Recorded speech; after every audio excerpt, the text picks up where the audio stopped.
The shadow fell across her porch like nightfall come early. Martha Winters clutched her father's shotgun tighter, staring up at the mountain of a man who blocked the setting sun. His massive shoulders seemed to touch both sides of her gate. Behind her stood all she had left: a crumbling farmhouse, barren fields, and debts deeper than the drought.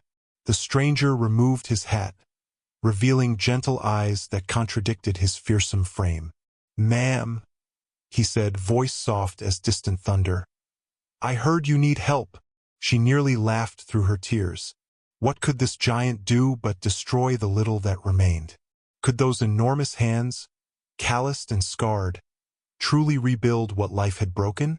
Before we jump back in, tell us where you're tuning in from, and if this story touches you, make sure you're subscribed because tomorrow I've saved something extra special for you. Martha's finger trembled against the trigger as she gestured with the barrel. "State your business proper." The giant remained at the gate, hat in hand.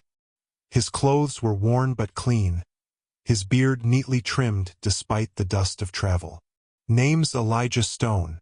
Worked for the Harrigan spread till they sold last month." Martha knew the Harrigan place, 5 miles east and twice the size of her modest ranch. "What's that got to do with me?" "Heard in town you might need hands." His voice was surprisingly gentle for a man his size. "I need work." "Well, you heard wrong." Martha's voice cracked on the last word. The wedding photograph on the mantel behind her seemed to watch the exchange. Thomas in his Sunday best, her in mother's lace dress, both smiling with all the hope youth allows. 3 years gone now, and hope with him. "Didn't mean to trouble you." Elijah nodded respectfully and turned to leave. Something in his quiet dignity made Martha pause. The bank's final notice had arrived yesterday. 3 months to pay or lose everything. The fields lay fallow, the barn roof leaked, and the fence posts rotted where they stood. She couldn't manage alone, yet couldn't afford help either. "Wait!" The word escaped before she could reconsider. "What sort of wages you asking?" Elijah turned back, his expression unchanging. "Room and meals would do for now." Martha narrowed her eyes. "Why would a man work for no pay?" "Need somewhere to winter." He gestured toward the horizon. "Snows come early in these parts." Martha hesitated. The old bunkhouse hadn't been used since Thomas died. It would need cleaning, but it was sound enough. Still, the man's sheer size unnerved her. His shoulders seemed broad as an ox yoke, his hands like shovels. "I can't offer much in the way of meals," she admitted. "Times being what they are." "I don't eat much as folks think," he said, a hint of something like humor in his eyes. Martha lowered the shotgun slightly. 1 month trial. That's all I'm promising." Elijah nodded once. "Fair enough, ma'am." "Martha Winters." "Not ma'am. I'm not that old yet." "Yes, Miss Winters." "Mrs." she corrected, the word still feeling right on her tongue despite Thomas being long in the ground. Elijah nodded again, accepting the correction without comment. Martha gestured toward the bunkhouse with her chin. "It'll need airing out. Tools are in the barn if anything needs fixing. We start at dawn." "Yes, Mrs. Winters." Elijah settled his hat back on his head and walked toward the small building at the edge of the yard, his footsteps surprisingly light for a man his size. Martha watched him go, wondering if she'd lost her mind. Verna Patterson at the general store had already spread rumors about the ranch failing. Now she'd add a strange mountain of a man living on the widow's property to her gossip. Martha could almost hear the whispers now. As Elijah disappeared into the bunkhouse, she finally lowered the shotgun completely. Thomas's voice seemed to whisper from the photograph behind her. "Pride won't feed you, Marty. Pride won't save the land." That evening, Martha carried a plate of beans and cornbread to the bunkhouse. She found the door open, Elijah seated on the small porch he'd swept clean, whittling a piece of wood. Inside, she glimpsed he'd already repaired a broken chair and patched a hole in the wall.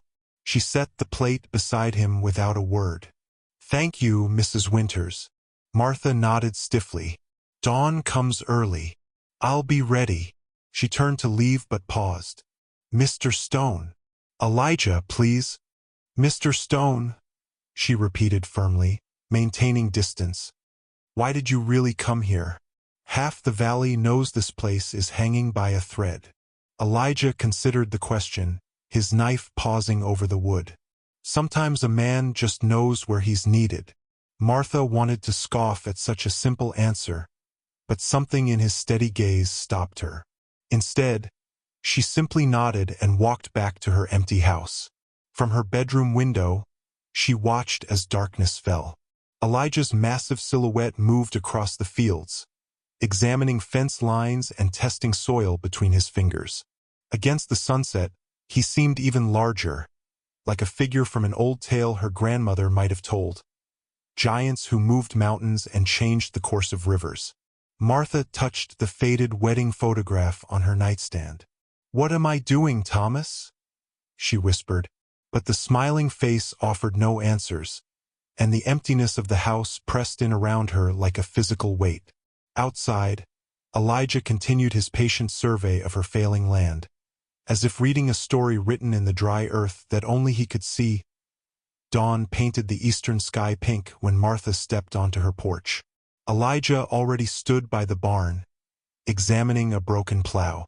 He'd found Thomas's old work gloves, comically small on his enormous hands, the fingers cut off to accommodate his size. "Good morning, Mrs. Winters," he said without looking up. Martha nodded, unsure how he'd sensed her presence. "There's coffee." "Thank you. I'll see to this first." His fingers traced the plow's damaged blade with surprising delicacy. From a simple wooden box beside him, beautifully carved with forest scenes, he produced a small set of tools. By mid-morning, the October sun beat down with unseasonable heat. Martha hung laundry, watching Elijah repair the plow, then moved methodically to the irrigation channels that had collapsed during the last rainy season. His movements were efficient, deliberate, nothing wasted. The sound of approaching horses made them both look up. Verna Patterson and her husband pulled their wagon into the yard, curiosity poorly disguised as neighborly concern. "Martha Winters," Verna called too cheerfully. "Thought we'd check on you." Her eyes darted toward Elijah, widening at his size. "I'm managing fine," Martha replied stiffly. Harold Patterson whistled, eyeing Elijah. "Heard you had help, but didn't expect." "Well," he cleared his throat. "Where'd you find a man that size?" Before Martha could answer, Verna pushed forward. "Is it true the bank's foreclosing? Everyone in town's saying." "Everyone in town should mind their business," Martha cut in. Elijah continued working, seemingly oblivious to their scrutiny, though Martha noticed how he kept his face turned away. After the Pattersons finally left, promises to stop by again soon, hanging in the air like threats, Martha approached Elijah. "People talk," she said almost apologetically. "People always talk," he replied unbothered. After lunch, which Elijah insisted on eating outside despite Martha's reluctant invitation to the kitchen table, they walked the property's eastern boundary. Martha pointed out where the creek had dried up 3 summers ago. "Land remembers water," Elijah said, kneeling to examine the soil. "It leaves marks. Thomas always said we should dig a proper well, but..." She didn't finish. "Money always the problem." As if reading her thoughts, Elijah stood. "May I?" he asked, pointing to a massive boulder that partially blocked the old creek bed. Martha nodded, curious. With a stance wide as a tree trunk, Elijah braced against the boulder. Muscles strained beneath his shirt as he pushed. For a moment, nothing happened. Then, with a low grinding sound, the boulder shifted. Inch by inch, he moved it clear of the creek bed, revealing damp soil underneath. Martha couldn't hide her astonishment. That would have taken 4 men with horses. Elijah simply nodded, not boasting, not dismissing. He knelt again, digging his fingers into the exposed earth. "Water's not far down. Land wants to give it up." Before Martha could respond, another visitor arrived, Gerald Hawkins from the bank, his smart buggy incongruous against the weathered ranch. "Mrs. Winters," he called, all business beneath his forced smile. "Just checking on my investment." Martha stiffened. "Your investment is secure, Mr. Hawkins." Hawkins eyed Elijah with undisguised suspicion. "I see you've hired help. Bold move for someone in your financial position." "Mr. Stone works for room and board," Martha said coldly. "Charitable of him." Hawkins's tone suggested anything but admiration. "Nevertheless, the bank's position remains unchanged. 3 months, Mrs. Winters." After he departed, Martha found her hands shaking with anger and humiliation. Elijah had remained silent throughout the exchange, but now he spoke quietly. "Men like that measure worth in dollars." "Money's what keeps this land mine," Martha replied. Elijah nodded. "Then we'll find a way to make it." That evening, as shadows lengthened across the yard, Martha found a small wooden flower on her porch step, carved with incredible detail, each petal distinct, the stem delicate despite being formed by those massive hands. She picked it up, turning it in the fading light. From the corner of her eye, she saw Elijah by the bunkhouse, pretending not to watch for her reaction. Martha almost called out to thank him, but something held her back.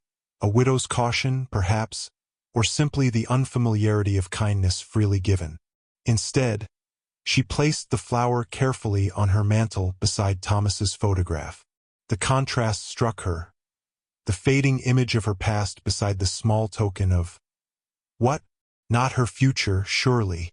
Just a moment of beauty carved from plain wood, much like Elijah seemed determined to carve possibility from her barren land. Through the window, she watched him return to his carved box, retrieving something she couldn't see. His silhouette against the sunset no longer seemed threatening, just large, solid, and unexpectedly gentle. Like the man himself, the wagon wheels groaned under Martha as she made her weekly trip into Dry Creek. The town wasn't much. General store, saloon, bank, post office, and a handful of houses clinging to the dusty main street like burrs on a dog's coat. Still, it served as the center of commerce and gossip for 30 miles in any direction. Martha parked outside Mason's general store, mentally calculating what little she could afford. As she entered, conversations hushed momentarily before resuming in conspicuous whispers. "Morning, Martha," Ben Mason said from behind the counter. Unlike some, he'd always been decent to her, even after Thomas died.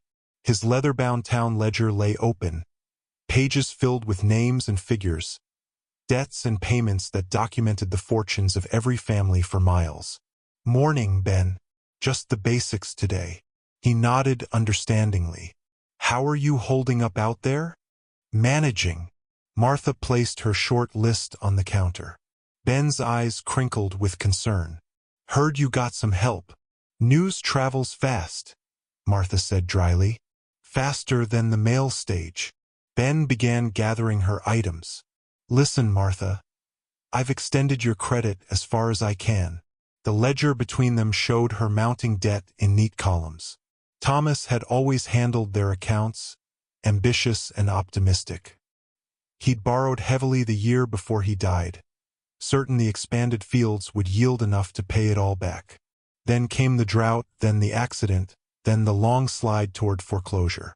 "I understand," Martha said, dignity intact despite the heat in her cheeks. As Ben tallied her purchases, Agatha Pembroke entered the store in a swish of petticoats. The mayor's sister and self-appointed guardian of town morals, she made straight for Martha. "Mrs. Winters," she said, voice pitched to Carrie, "I've just heard the most concerning news." Martha stiffened. "Good morning, Miss Pembroke. Is it true you've taken in some vagrant? A man of questionable background?" Before Martha could respond, voices from the back of the store caught her attention. 3 ranch hands from Clive Donovan's spread lounged against feed sacks, not bothering to lower their voices. "Bigger than any man got right to be," one said. Saw him myself. Shoulders wide as a doorway. Heard he's simple in the head, another added. Don't talk much. Or maybe he's hiding something, the third suggested. Could be running from the law. Why else would a man that size work for just meals? Martha's hands tightened on the counter's edge. Mr. Stone is an experienced farmhand who's helping me improve my property, she told Agatha coldly. Nothing more. A widow living alone with a strange man, Agatha pressed. It invites talk, Martha. Then perhaps people should find something worthwhile to talk about. Martha turned back to Ben. I'll take those supplies now. As she waited, the ranch hands continued their speculation. Bet the widow's desperate enough to. That's quite enough, Martha interrupted, surprising herself as she turned to face them. Mr. Stone has shown more decency in a week than I've seen from some who've lived here their whole lives. You do well to mind your own business. A stunned silence fell over the store. Martha had never been one for confrontation. Even before Thomas's death left her vulnerable. The ranch hands muttered apologies and slipped out the door. Ben cleared his throat. Your order's ready, Martha. Thank you. She paid what she could, promising the rest next week. Outside, Martha secured her meager supplies in the wagon. From the saloon across the street, she spotted Clive Donovan watching her, his expression unreadable. He'd offered to buy her land twice after Thomas died, for far less than it was worth, even in its neglected state. As Martha prepared to leave, Agatha approached again. I only spoke out of concern for your reputation, Martha. My reputation is the least of my worries, Miss Pembroke. The journey home gave Martha time to reflect. The town ledger had made her situation painfully clear. Without a miracle, the bank would own her land before winter's end. Every person in that store knew it. Perhaps that explained their fascination with Elijah. They were simply watching the final act of her failure. The ranch came into view as the sun began its westward slide. Martha slowed the wagon, surprised to see the broken gate repaired and hanging straight on its hinges. Beyond it, the yard had been cleared of debris, and the first section of fence gleamed with fresh repairs. As she drew closer, Martha noticed the wagon wheel that had been wobbling all morning. Somehow, in the hours she'd been gone, Elijah had noticed it needed fixing and repaired it too. The wagon now rolled smooth and silent up to the house. Martha sat for a moment, her purchases beside her, struck by the contrast between the cruel whispers in town and the quiet, steady work of the man everyone seemed so eager to judge. The next morning brought a red-streaked dawn, promising heat. Martha found Elijah studying the eastern field, Thomas's repaired plow ready beside him. He acknowledged her with a nod. Thought I'd start breaking ground today, he said. Martha squinted at the hardened soil, baked by drought and neglect. That field hasn't yielded in 2 seasons. Soil's just sleeping, Elijah replied. Needs waking up. She watched as he harnessed himself to the plow like an ox, thick leather straps across his broad shoulders. Before she could object to this unorthodox approach, he began pulling, muscles straining against the unyielding earth. The first furrow came hard, the plow jerking and fighting against the compacted ground. Sweat soon darkened Elijah's shirt, but he continued with steady determination, 1 foot after another. By mid-morning, a single straight line cut across the field like a promise. Martha brought him water, unable to mask her concern. You'll kill yourself doing a team's work.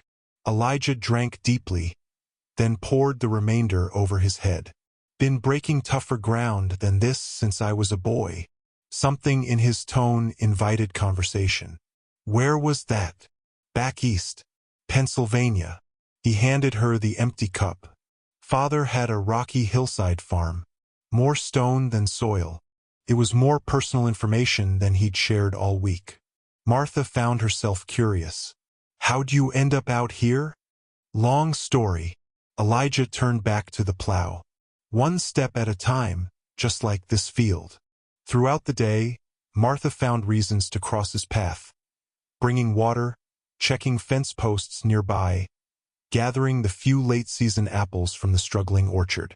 Each time, another furrow had appeared in the field, each as straight as a ruler despite the uneven ground.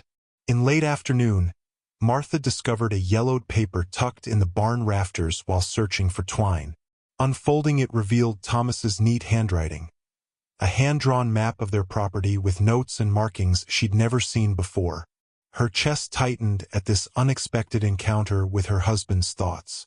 The map showed the eastern field with several spots marked "Test Dig" and "Possible Water." Thomas had suspected water beneath that very field but had never mentioned it to her. Perhaps he'd wanted to surprise her with the discovery, or perhaps he'd been unsure.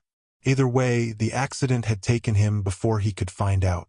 When she showed Elijah the map at day's end, his eyes lit with interest. "Your husband had good instincts," he said, studying the markings. "Explains what I've been feeling in the soil. Feeling dampness underneath. Land remembers where water flowed." He traced the map's markings with his finger. "Mind if I dig some test holes tomorrow?" Martha nodded, strangely comforted that Thomas's final project might be completed, even if not by his hands. That night, a summer storm rolled in from the mountains, unusual for October. Martha sat on her porch watching lightning dance across the horizon, thinking of other storms weathered on this same porch. Thomas beside her, planning and dreaming aloud as thunder punctuated his words. "We'll have the finest spread in the county, Marty," he'd always say. "Just need one good season." The rain began, gentle at first, then a downpour that drummed against the roof. Martha suddenly remembered the freshly plowed field and rushed to the window. Through sheets of rain, she made out Elijah's massive form digging trenches to direct water away from the vulnerable furrows. She grabbed a lantern and her rain slicker, hurrying out despite the downpour. "You'll catch your death," she called over the storm. Elijah looked up, rain streaming down his face. "Field needs protection," he shouted back. "Newly turned soil washes away easy."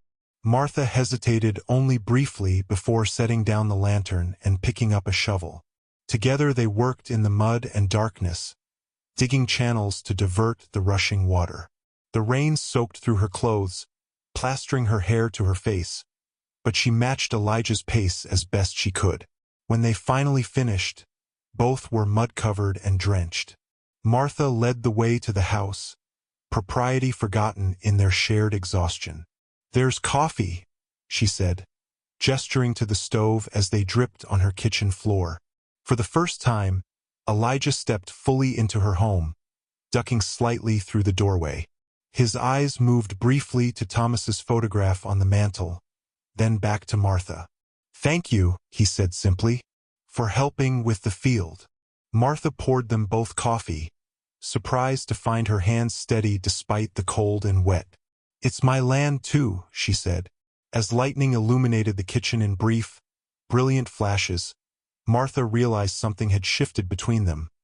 Like the soil Elijah had turned, something long dormant had been broken open, making way for new possibilities. The storm left the land transformed. Puddles reflected the morning sky, and the air carried the sweet scent of damp earth. Martha stood on her porch, coffee in hand, watching Elijah examine the eastern field. Despite the torrential rain, his drainage channels had held. The newly turned soil remained in place, drinking in the moisture rather than washing away.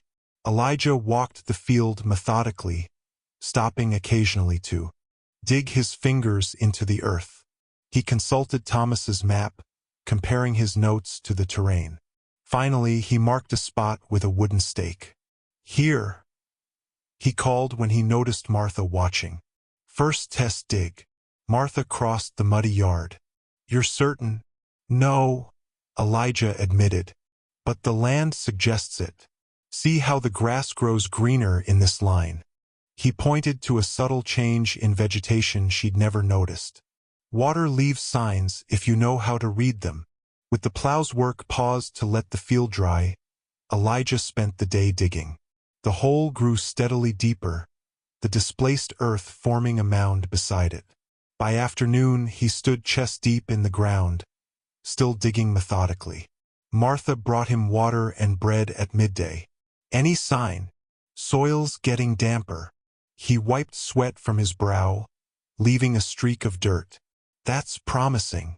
As the sun began its westward slide, Martha heard a shout from the field. She hurried outside to find Elijah climbing out of the hole, his clothes soaked from the waist down. "Found it," he said, excitement breaking through his usual reserve. "Come see." Martha approached cautiously. The hole now held about a foot of clear water, seeping steadily from one side. "It's not much," she said, trying to temper her hopes. "It's just the beginning." Elijah's eyes shone with certainty. "Underground spring. Needs opening up, but it's there, right where your husband thought it would be." Martha stared at the water, the first natural source on her property in years. Something Thomas had suspected but never lived to see. Her throat tightened unexpectedly. "He would have been pleased," she said softly.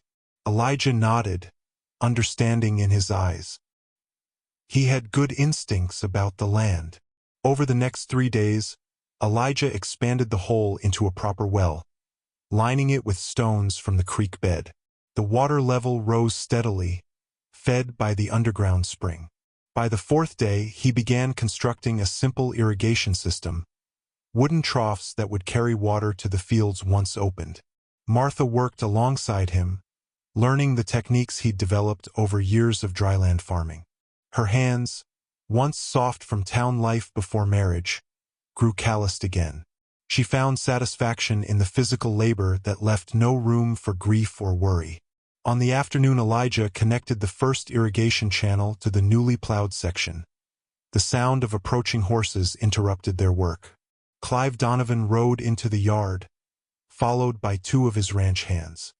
His cattle spread covered the next valley, making him the wealthiest rancher in the county. "Heard you struck water, Martha," he called, dismounting.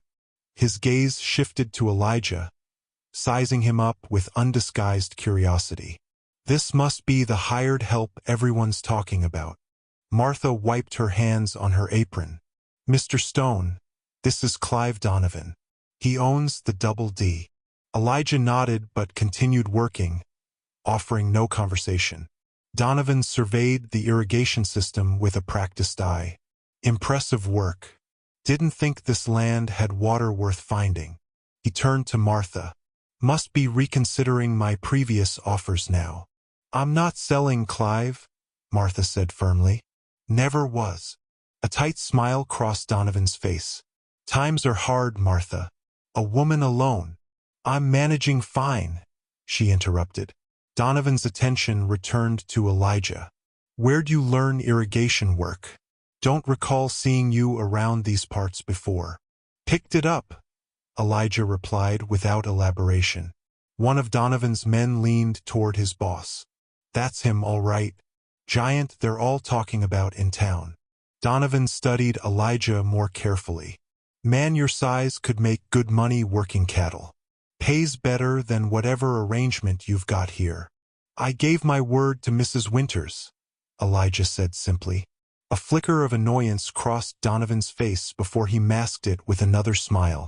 "Well, my offer stands. For both of you." He tipped his hat to Martha. "Think about it.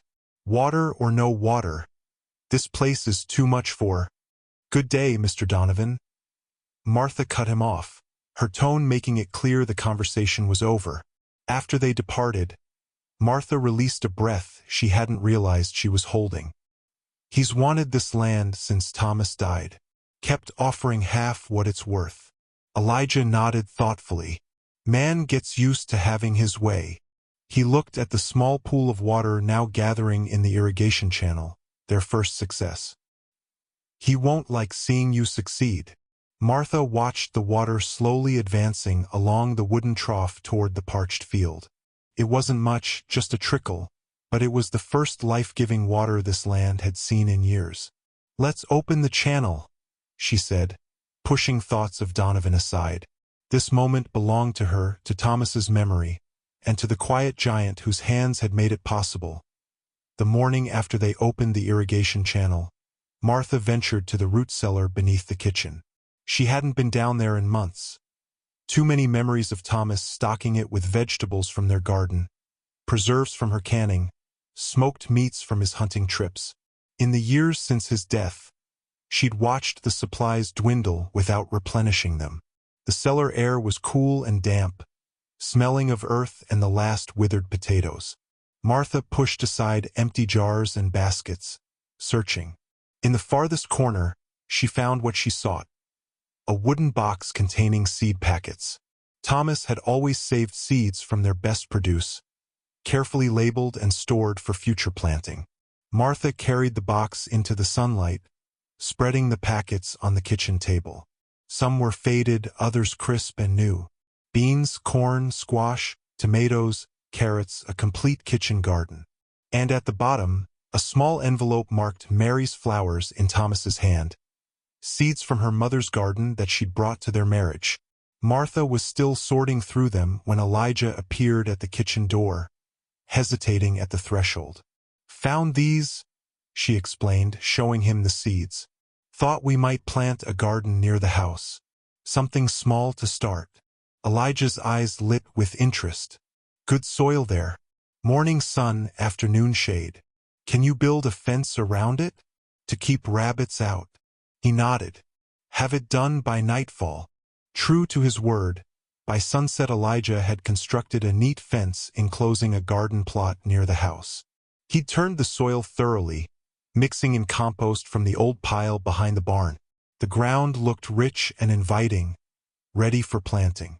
Martha knelt in the fresh soil the next morning, dibble in hand, making holes for the seeds. The familiar motions brought back memories of childhood. Her mother teaching her to plant in straight rows, to understand the needs of each vegetable, to tend the growing things with patience and care. 3 beans to a hole, her mother had instructed. One might rot, one might get eaten, one will grow.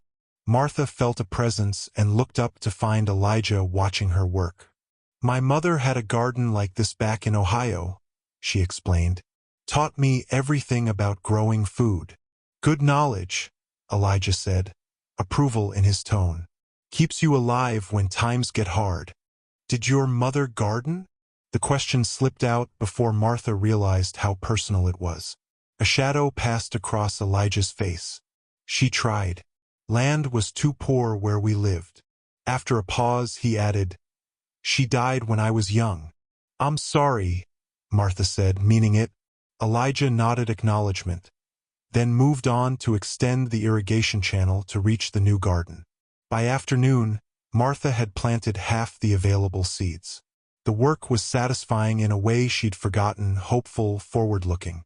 For so long, she'd focused only on what was lost or what might soon be taken. Now she was creating something new. The sound of an approaching buggy interrupted her thoughts. Dr. Walter Hayes, the town physician, pulled into the yard. Martha brushed soil from her hands and went to greet him. "Doctor? Is something wrong?" Hayes climbed down, medical bag in hand. "Just a social call, Martha." His eyes darted to where Elijah worked. "Heard you might need checking on." Martha understood immediately. "Agatha Pembroke sent you." The doctor had the grace to look embarrassed. "Said you might be in a delicate situation with a strange man on the property." "As you can see, I'm perfectly fine." Hayes nodded, then lowered his voice. "Is it true what they say about his size?" Martha sighed. "You can see for yourself, doctor. Mr. Stone is simply a large man doing honest work." Hayes approached Elijah cautiously. To his credit, he introduced himself properly and even examined the irrigation system with genuine interest. After some conversation that Martha couldn't hear, the doctor returned, looking thoughtful. "Seems a decent sort," he admitted. "Knows quite a bit about agriculture for a hired hand."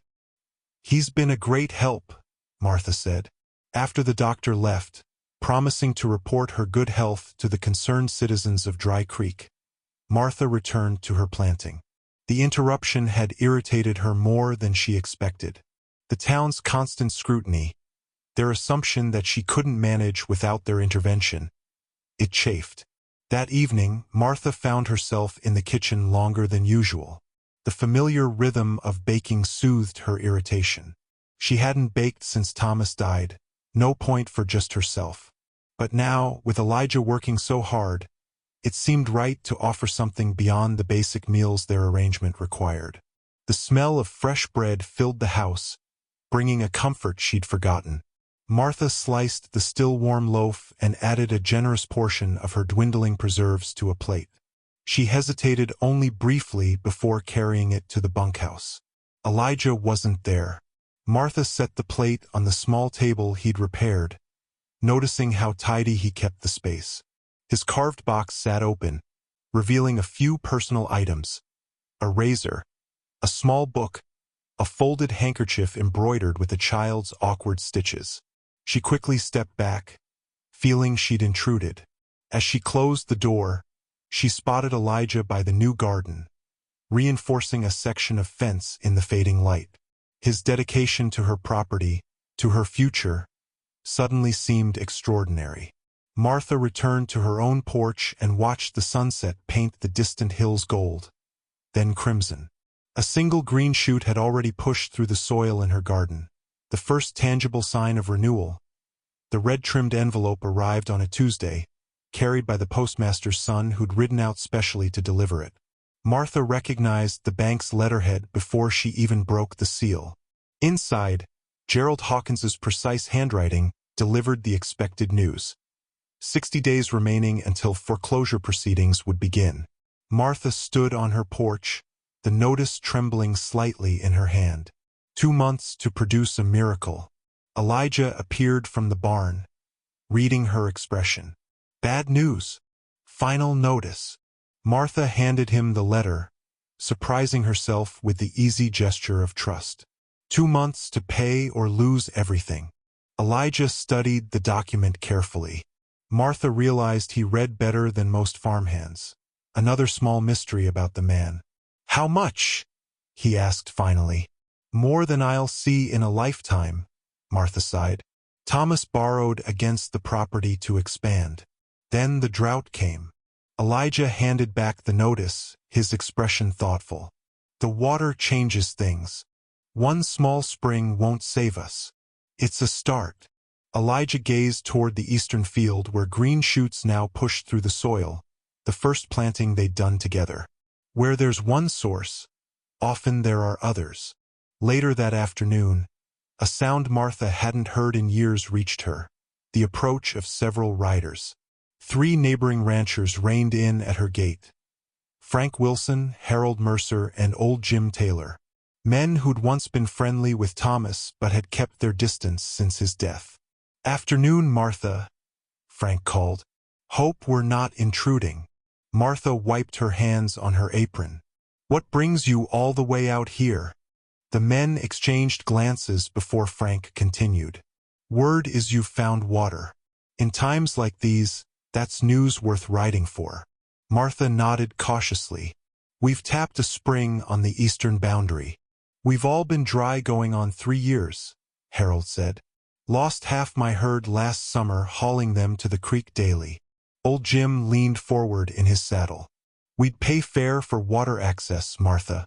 All of us would. The possibility had never occurred to her.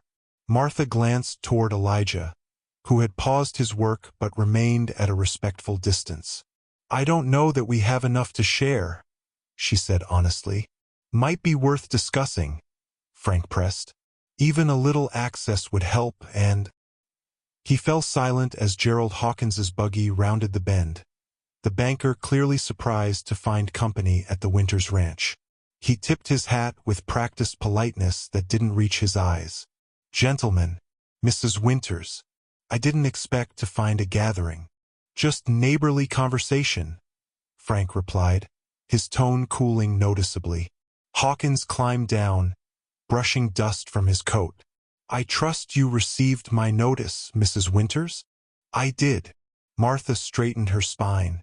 And I'll have your payment before the deadline. Surprise flickered across the banker's face. That would be unexpected. His gaze drifted to the neighboring ranchers, then to Elijah. Though I see you're exploring options. An uncomfortable silence fell until Frank cleared his throat. We should be getting back. Martha, think on what we discussed. We'll ride out again tomorrow if that suits. After they departed, Hawkins approached Martha, lowering his voice.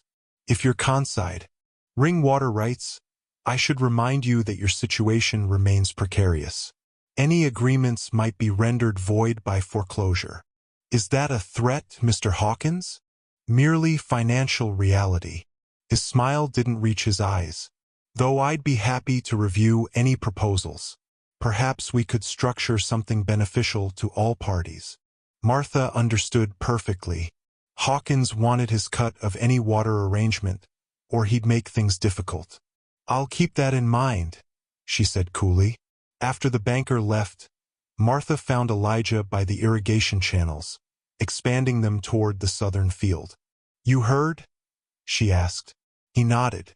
Water's valuable. More valuable than land sometimes. Hawkins will try to take advantage. Men like him always do. Elijah straightened, wiping sweat from his brow. But water rights could save the ranch if structured properly. Martha studied him with new curiosity.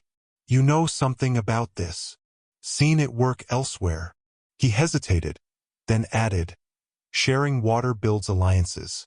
Could be useful. That evening, as darkness fell, Martha sat at her kitchen table calculating figures by lamplight. If 3 or 4 ranchers paid for water access, she might accumulate enough to make the first significant payment to the bank. It wouldn't satisfy the full debt, but it might buy time. A movement caught her eye through the window. Elijah was still working, lantern hanging from a post as he reinforced the irrigation channel that would serve the neighboring properties if she agreed to the arrangement.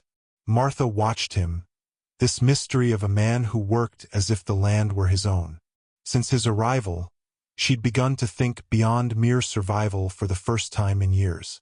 The spring, the garden, the new irrigation all showed possibilities she'd stopped believing in.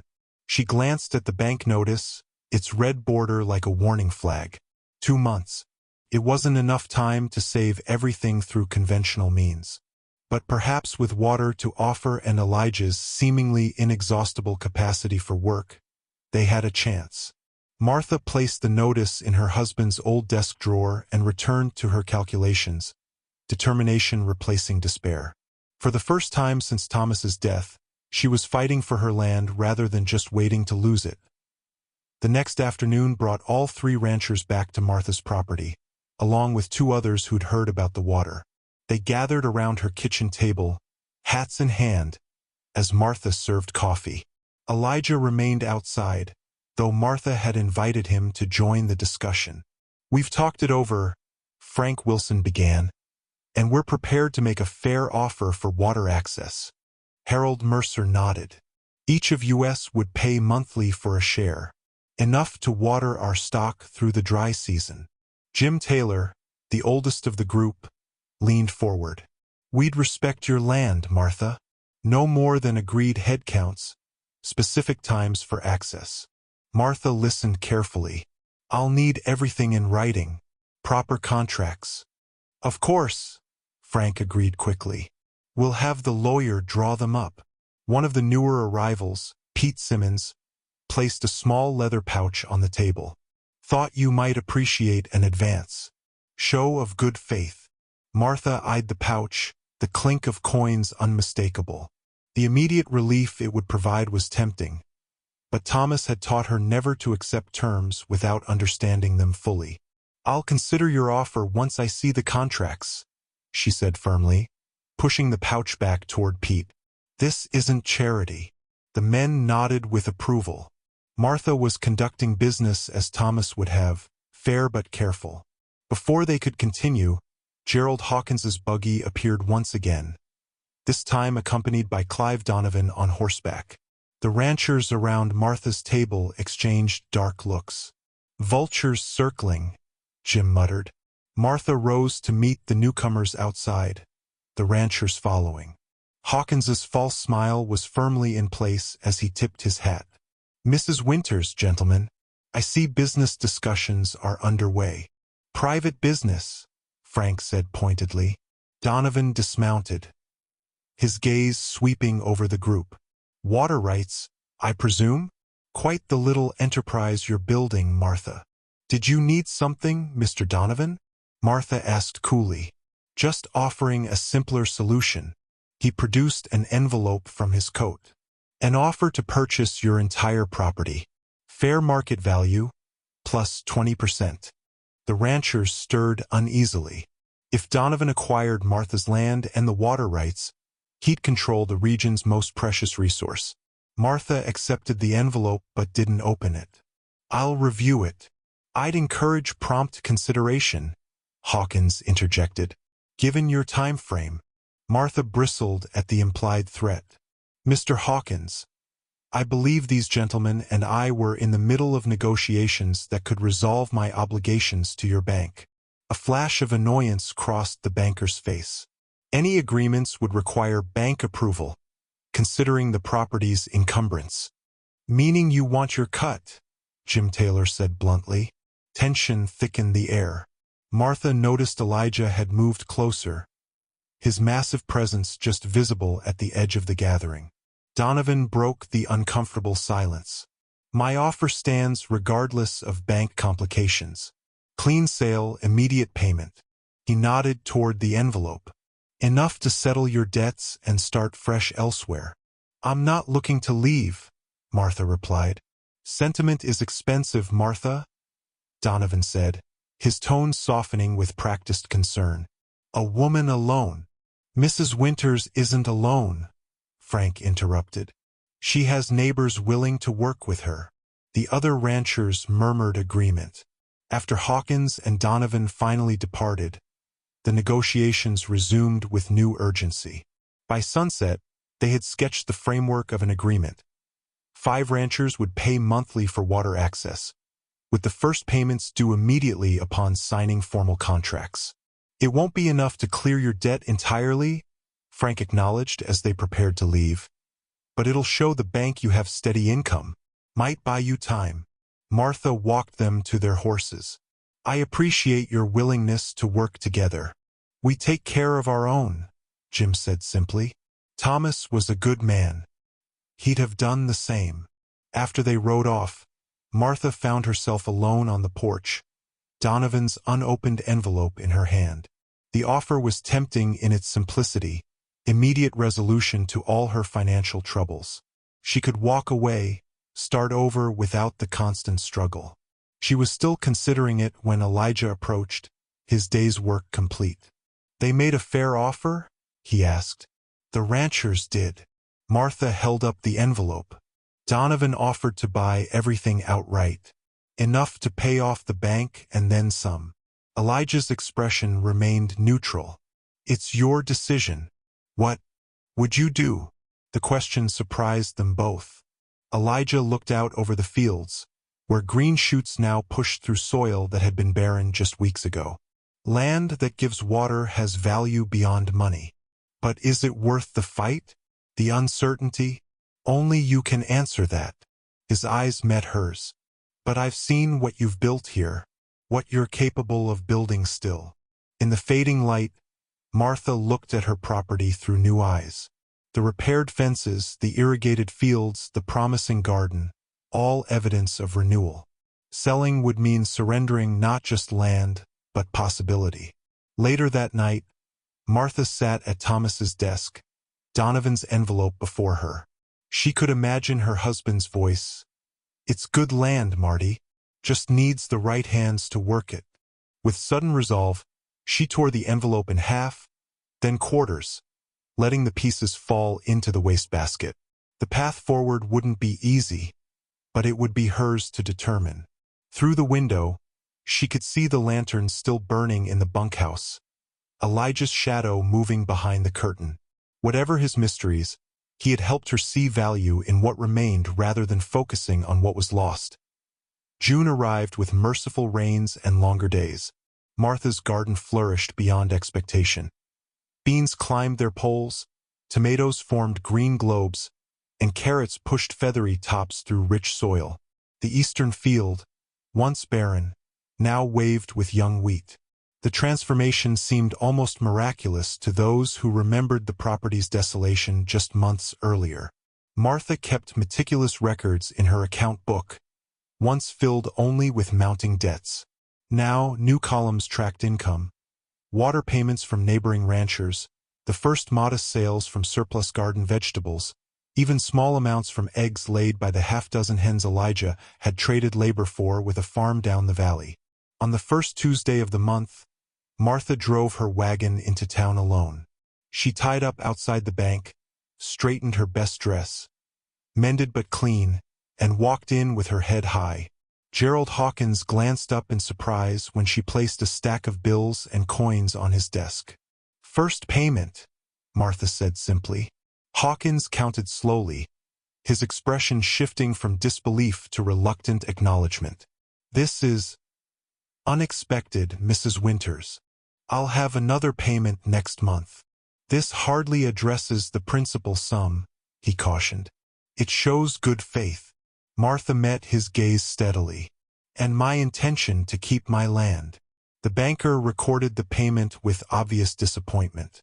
Martha suspected he'd already envisioned acquiring her property at auction, perhaps with Donovan's backing. As she left the bank, Martha noticed people watching her with new curiosity. The desperate widow was no longer quite so desperate. She stopped at Mason's general store, where Ben greeted her warmly. "Heard about your water arrangement," he said, lowering his voice. "Smart business." Martha smiled. "I have vegetables to sell, if you're interested." Ben's eyebrows rose. "Grew them yourself? This early?" "The new irrigation makes a difference," Martha explained, not mentioning Elijah's ingenious modifications that directed water exactly where needed with minimal waste. "I'll take whatever you've got," Ben said. Customers have been asking for fresh produce for weeks. By the time Martha headed home, she'd sold every vegetable she'd brought and taken orders for more. The shelves of her wagon held proper supplies: flour, sugar, coffee, even a small piece of salt pork, purchased with earned money rather than credit. She approached her property from the south, pausing at the rise that offered a view of the entire ranch. From this distance, the changes were striking. The once dry creek bed now held a steady stream from the spring, feeding the network of irrigation channels. The fields showed neat rows of green. The house and outbuildings gleamed with fresh repairs. And in the center of it all worked Elijah, installing a water wheel of his own design where the stream had the strongest flow. The device would lift water to a higher elevation, allowing them to irrigate the western field without hauling buckets. As Martha drove closer, she noticed something unexpected. Children, 3 of them, from the Peterson farm down the road, watched Elijah work with fascination. He demonstrated the wheel's mechanics, his deep voice carrying as he explained how water power could be harnessed. Martha parked her wagon and approached, catching the end of his explanation. "Turns the force of flowing water into movement, see? Same principle that runs the mill in town." The oldest boy, about 12, looked up in wonder. "Did you learn this in a book, Mr. Stone?" "Some books, some watching, some figuring out," Elijah replied. Martha cleared her throat, and the children jumped, suddenly remembering they might be trespassing. "Mrs. Winters," the youngest, Emma, exclaimed, "we came to see the magic garden." Martha raised an eyebrow. "Magic garden? That's what everyone's calling it," the middle child explained. "Pa says you made water come from stones and grew vegetables when nobody else could." Martha glanced at Elijah, who kept his attention on adjusting the water wheel. "There's no magic to it, just hard work and good fortune." "Can we see the garden?"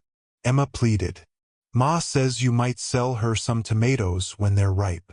Martha found herself leading an impromptu tour of her flourishing garden. The children's excitement at each growing thing reminded her how precious fresh food had become during the long drought. After they left, Martha joined Elijah by the water wheel. The magic garden? A hint of a smile touched his lips. People need stories. Apparently, we're quite the topic of conversation. Martha recounted her experiences in town. The banker's surprise, Ben's interest in her produce, the changed attitudes. Success changes how people see you, Elijah observed. Not just me, Martha pointed out. Us. The word hung between them, unexpectedly intimate. Elijah tested the wheel's rotation, avoiding her eyes. Your land. Your success. Built with your hands, Martha countered. I wouldn't have thought to look for water, let alone harness it this way. Elijah adjusted a fitting on the wheel. Thomas suspected the water was there. It was his map that guided us. The mention of her husband no longer brought the sharp pain it once had. Martha could now recall Thomas with fondness mixed with her grief. He would have appreciated what you've built here. That evening, as fireflies began to flicker in the gathering dusk, Martha sat on her porch mending one of Elijah's shirts. The day's accomplishments, the bank payment, the vegetable sales, the water wheel's completion, filled her with quiet satisfaction. From somewhere in the distance came the sound of laughter, her own. Startled, Martha realized she'd laughed aloud at a meadowlark's antics in her garden. The sound was so unfamiliar she hardly recognized it as her own. How long had it been since genuine laughter had escaped her? 3 years? 4? She set aside her mending and watched darkness settle over her flourishing land. Her account book balanced on her lap, each entry a small victory in the battle to save her home. Martha woke before dawn to the sound of distressed cattle. She threw on her robe and hurried outside, lantern in hand. In the dim light, she could make out half a dozen steers wandering through her wheat field, trampling the tender stalks. Elijah, she called, heading toward the bunkhouse. He emerged immediately, fully dressed as if he'd been awake already. I hear them. Together they worked to herd the cattle toward the fence line. Martha spotted the break immediately. A clean cut through 2 posts, the wire pulled aside deliberately. This wasn't an accident, she said, inspecting the damage. Someone cut it. Elijah's expression darkened as he examined the precise cuts. Recently, too. Wood still fresh where it's broken. They managed to drive the cattle back to the road. By morning light, Martha assessed the damage. Nearly an acre of wheat destroyed. The irrigation channel serving that section trampled and muddied. Donovan's cattle? Elijah noted, pointing to the brand visible on the retreating animals. Martha's jaw tightened. Could be coincidence. Could be, Elijah agreed, though his tone suggested otherwise. By midday, Martha had repaired the damaged irrigation channel while Elijah reset the fence posts, reinforcing them more strongly than before. As he worked, his expression remained troubled. Something else is wrong, Martha observed. Elijah straightened, wiping sweat from his brow. Southern channels blocked too. Found it this morning before the cattle came through. Someone piled rocks at the diversion point. Deliberately? He nodded. Too orderly to be natural. Martha's stomach knotted with anger and fear. Someone's trying to sabotage us. 2 days later, Martha drove to town for supplies, the incident with the fence still troubling her. As she loaded her purchases, 3 of Donovan's ranch hands emerged from the saloon, clearly deep in their cups despite the early hour. Well, if it ain't the water witch, the tallest one called, loud enough for everyone on the street to hear. Martha ignored them, continuing to secure her goods. Heard you got yourself a pet giant, another slurred. What exactly does he do for you, widow woman? Martha's cheeks burned, but she kept working. The third man stumbled closer. We know what you're up to, cutting into the boss's water access with your schemes. Martha turned to face them. My water flows on my land. What happens on the Donovan spread isn't my concern. Maybe you should be concerned, the tall one threatened. Accidents happen to fences. Accidents happen to people too. Several townspeople had stopped to watch. Ben Mason stepped out of his store, a shotgun held casually at his side. Everything all right here, Martha? Before she could answer, a shadow fell across the scene. Elijah stood behind the ranch hands, having approached silently despite his size. The men turned, their expressions shifting from belligerence to uncertainty as they took in his massive frame. "Mrs. Winters," Elijah said calmly, "I've finished at the blacksmith's. Ready when you are." The tall ranch hand recovered his bravado. "Look here, boys. It's the widow's pet freak." Elijah ignored him, moving to help with Martha's wagon. The drunk man grabbed his arm, a mistake he immediately regretted when Elijah turned with startling speed. With one fluid movement, he twisted free, simultaneously sweeping the man's legs from under him. The ranch hand hit the dirt hard, the wind knocked from his lungs.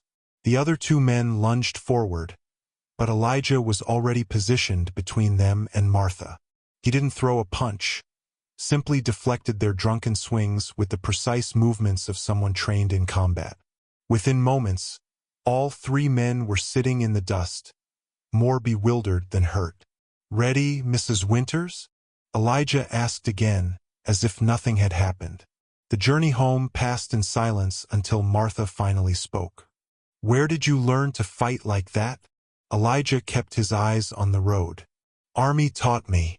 "You were a soldier?" Martha couldn't hide her surprise. Elijah had never mentioned military service. "Long time ago." His tone discouraged further questions. That evening, Sheriff Mills rode out to the ranch. Martha offered coffee, which he accepted gratefully. "Heard there was trouble in town," he said without preamble. "Nothing serious," Martha assured him. "Just talk." The sheriff nodded, then lowered his voice. "Donovan's men are saying your man Stone beat them bloody. That's not what witnesses report, but I thought you should know." He defended himself, nothing more. Sheriff Mills studied her for a moment. "Martha, what do you know about him? People are asking questions. Man his size with fighting skills like that showing up out of nowhere." "He's a hard worker who minds his business," Martha replied firmly. "That's all that concerns me." After the sheriff left, Martha found Elijah by the creek, reading one of Thomas's engineering books by lantern light. The sight surprised her, another piece of the puzzle that was Elijah Stone. "You understand that?" she asked, gesturing to the complex diagrams visible on the page. "Some." He closed the book carefully. "Your husband had good ideas about water management." "Sheriff came by," Martha said, changing the subject. "Donovan's men are spreading stories." Elijah nodded, unsurprised. "It'll get worse before it gets better. Success breeds enemies." A flash of lightning illuminated gathering storm clouds, followed by distant thunder. Martha looked toward the newly planted fields, vulnerable to heavy rain. "Storm's coming," Elijah observed, already rising. "Western Channel needs reinforcement before it hits." Martha found herself walking beside him toward the threatened area. "I'll help." They worked side by side as the storm approached, reinforcing banks and clearing potential blockages. When the first heavy drops began to fall, they were still only halfway done. "Go back to the house," Elijah urged. "I'll finish." "Not a chance," Martha replied, already soaked to the skin. Lightning revealed her determined expression. "This is my land too." Something shifted in Elijah's gaze. Respect, perhaps, or something deeper. They continued working as the storm unleashed its fury, their hands occasionally brushing as they passed tools or moved the same rocks. Each contact sent an unexpected warmth through Martha despite the cold rain. By midnight, muddy and exhausted, they'd saved the irrigation system from the worst of the flooding. Standing in the downpour, Martha impulsively reached for Elijah's hand in gratitude. The moment their fingers touched, both froze, startled by the simple contact and all its suddenly implied words spread quickly about the confrontation in town. By the following week, when Martha attended the monthly town meeting, whispers followed her into the church basement where such gatherings were held. The meeting progressed normally until Clive Donovan rose during open discussion. His carefully pressed suit and polished boots stood in stark contrast to the working clothes of most attendees. "I'd like to address a matter of community safety," he announced, commanding attention. "We have a stranger in our midst, living on the Winters property, whose background remains a mystery." Martha felt eyes turning toward her. "A man who demonstrated violent tendencies in town last week," Donovan continued. "I believe as taxpayers and citizens, we deserve to know who this Elijah Stone really is and what brought him to Dry Creek." Mayor Pembroke cleared his throat. "Mrs. Winters, would you care to respond?" Martha stood, forcing herself to appear calmer than she felt. "Mr. Stone is my employee. His background is no more the town's business than that of any ranch hand or farm worker. Most farm workers don't stand 7 feet tall and fight like trained killers," Donovan countered. "Your men accosted me in broad daylight," Martha replied evenly. "Mr. Stone defended me, using minimal force despite provocation. Ben Mason stood in support. I witnessed the entire incident. Donovan's men were drunk and threatening. Stone showed remarkable restraint. The meeting eventually moved on, but Martha felt the undercurrent of suspicion that remained. Donovan had planted seeds of doubt that would not easily be dismissed. That afternoon, returning from town, Martha needed a length of twine for her garden. Remembering seeing some in the bunkhouse, she knocked on Elijah's door. Receiving no answer, she cautiously entered. The space was meticulously tidy. Elijah's few possessions were arranged with military precision. His carved wooden box sat open on the small table, and Martha spotted what she needed beside it. As she reached for the twine, her hand accidentally knocked the box, spilling its contents. Hastily gathering the items, a razor, a small Bible, a folded handkerchief, Martha discovered something unexpected beneath them. A tarnished medal in a small leather case. She opened it reflexively before realizing the invasion of privacy. Inside lay a military decoration with an inscription, "For Valor Beyond Duty Sergeant E. Stone." Martha quickly returned everything to the box, but the discovery troubled her. Why had Elijah never mentioned his military service or the medal he'd clearly earned through significant bravery? At dinner that evening, Martha found herself studying Elijah with new eyes as he reported on the day's work. His quietness no longer seemed simply his nature, but perhaps a silence born of experiences she couldn't imagine. "There was talk about you at the town meeting," she finally said. Elijah nodded, unsurprised. "Donovan, he questioned your background, suggested you might be dangerous. And what do you think?" His eyes met hers directly. Martha hesitated. "I think you've had ample opportunity to do harm if that was your intention." A shadow of something like approval crossed his face. "Good judgment. Were you going to tell me you were a soldier?" The question escaped before she could reconsider. Elijah's expression closed immediately. "You went through my things. I needed twine. I knocked over your box accidentally." Martha felt her cheeks warm. "I shouldn't have looked at the medal. I'm sorry." Silence stretched between them until Elijah finally spoke. "War isn't something I choose to remember. Was it the rebellion?" Martha asked gently. "Yes." His jaw tightened. "Saw things no man should see. Did things no man should have to do. Is that why you came west? To forget. To find quiet." Elijah's large hands rested on the table, incongruously gentle as they always were. "Land doesn't ask questions. Doesn't judge based on what you've done or seen." Martha understood suddenly why he'd appeared on her doorstep, seeking only simple work and solitude. "I won't mention it again." Elijah studied her face, then nodded once. "Thank you." The conversation shifted to safer topics: the next day's work, the promising wheat crop, the vegetable garden's unexpected bounty. Yet Martha sensed something had changed between them. A barrier had fallen, revealing the man behind the mystery at least partially. Later, as Martha prepared for bed, she found herself remembering Thomas's excitement when he'd expanded their operation. "Taking risks is how fortunes are made, Marty," he'd say. His ambition had nearly cost her everything when drought and death intervened. But Thomas had borrowed beyond their means, leveraging their future on hopes of prosperity. He'd been a dreamer, always seeing what could be rather than what was.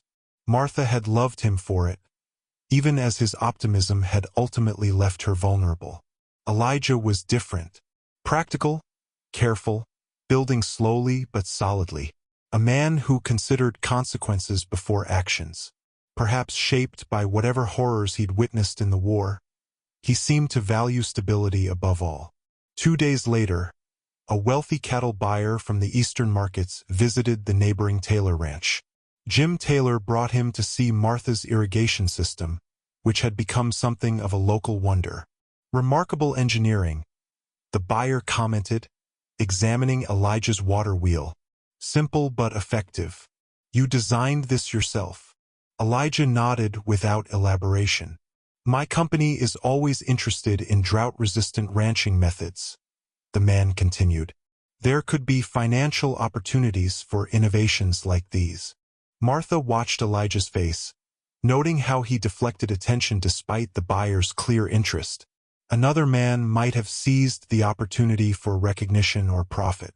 Elijah simply continued his work, answering technical questions but avoiding personal ones.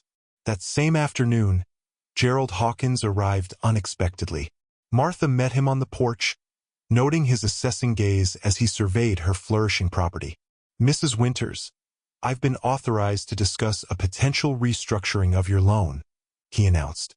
"Given the unexpected improvements to your property, the bank sees potential for a more productive arrangement." Martha understood perfectly. The bank had expected foreclosure and was now adjusting strategy as her land's value increased. "My current payments are as agreed," she replied cautiously. "Of course," Hawkins smiled thinly. This would simply be an opportunity to secure more favorable terms. As Hawkins outlined his proposal, Martha realized how dramatically her position had shifted. 3 months ago, she'd been fighting to keep her home. Now the bank was courting her business, seeing profit in her success. Later, as she and Elijah planned the fall harvest, Martha found herself wondering what might be possible in another season with continued improvements. For the first time since Thomas's death, she was looking forward rather than back. August brought the wheat to golden ripeness. Martha stood at the edge of the eastern field, running her fingers over the heavy heads of grain. The yield would exceed anything she dared hope for when Elijah first broke the ground in spring. Harvest required more hands than the two of them could provide. In years past, neighboring families would exchange labor, moving from farm to farm as crops ripened. But since Thomas's death, Martha had been excluded from such arrangements, either from pity or the assumption she had nothing to contribute. This year proved different. Frank Wilson rode over one evening as Martha and Elijah sat on the porch discussing harvest plans. "My boys and I could help with your wheat," he offered. "Jim Taylor's too. Reckon we owe you for the water that saved our herds this summer." Martha accepted gratefully. "We'll help with your harvest in return." Frank's gaze shifted to Elijah. "Reckon your man here is worth 3 regular hands anyway." The morning of harvest dawned clear and cool. By sunrise, the yard filled with wagons and horses as neighbors arrived. Women set up tables for the midday meal while men gathered tools and discussed strategy. Martha found herself directing operations with a confidence she'd nearly forgotten she possessed. Elijah had spent the previous week building a large harvest table from rough-hewn timber, long enough to seat 20 people comfortably. He'd positioned it under the old oak tree, creating a shaded dining area for the workers. The day unfolded in a rhythm of productive labor and camaraderie. Men moved through the field in practiced coordination, cutting and bundling the wheat. Women prepared food, children carried water, and dogs chased rabbits flushed from the diminishing cover. Martha worked alongside everyone, moving between kitchen and field as needed.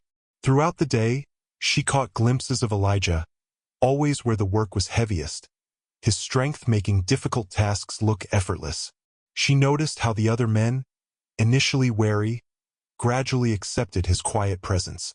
By late afternoon, the wheat stood harvested in neat shocks across the field.